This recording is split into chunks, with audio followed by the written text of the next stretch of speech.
ओम साईं राम। साईं बाबा के 10 चमत्कारी कहानियाँ। पहला, साईं बाबा प्रतिदिन मस्जिद में दिया जलाते थे। इसके लिए वे बनिया से तेल मांगने जाते थे। लेकिन एक दिन बनियों ने बाबा से कह दिया कि बाबा, हमारे पास तेल नहीं है। तब बाबा वहाँ से चुपचाप चले गए और मस्जिद जाकर उन्होंने दिए में तेल की जगह पानी डाला और दिया जल पड़ा और यह बात चारों तरफ फैल गई। तब वहाँ के बनिए उनके सामने आए और उनसे माफ़ी मांगी तो बाबा ने उन्हें माफ़ कर दिया और उनसे कहा कि अब कभी झूठ मत बोलना।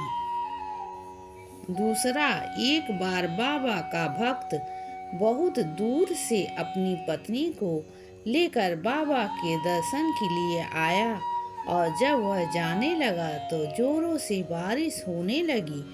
तब उनका भक्त परेशान होने लगा। तब बाबा ने उनकी परेशानी को देखकर कहा, हे अल्लाह, बारिश को रोक दो, मेरे बच्चों को घर जाना है। और तत्काल ही बारिश रुक गई।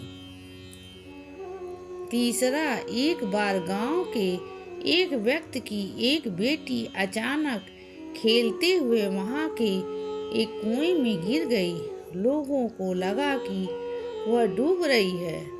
सब वहां दौड़कर गए और देखा कि वह हवा में लटकी हुई है और कोई अदृश्य शक्ति उसे पकड़े हुए है। वे और कोई नहीं, बाबा ही थे, क्योंकि वह बच्ची कहती थी कि मैं बाबा की बहन हूँ। अब लोगों को कोई और स्पष्टीकरण की जरूरत नहीं है। चौथा, महासापति के यहाँ जब पुत्र हुआ तो वे उसे बाबा के पास लेकर आए और उसका नामकरण करने के लिए कहने लगे। बाबा ने उस पुत्र को देखकर महासापति से कहा कि इसके साथ अधिक आसक्ति मत रखो, सिर्फ 25 वर्ष तक ही इसका ध्यान रखो, इतना ही बहुत है। ये बात महासापति को तब समझ आई जब उनके पुत्र का 25 वर्ष की आयु में देहांत हो गया। 1922 में भगत महासापति का देहांत हो गया। पांचवा, एक दिन बाबा ने 3 दिन के लिए अपने शरीर को छोड़ने से पहले महासापति से कहा कि यदि मैं 3 दिन में वापस लौटूं नहीं तो मेरे शरीर को अमुक जगह पर दफना देना। 3 दिन तक तुम मेरे शरीर की रक्षा करना होगा। धीरे धीरे बाबा की सांस बंद हो गई और शरीर की हलचल भी बंद हो गई। सभी लोगों में खबर फैल गई कि बाबा का देहांत हो गया। डॉक्टर ने भी जांच करके मान लिया कि बाबा शांत हो गए हैं। लेकिन महासापति ने सभी को बाबा से दूर रहने की सलाह दी। उन्होंने कहा कि 3 दिन तक इनके शरीर की रक्षा की जिम्मेदारी मेरी है।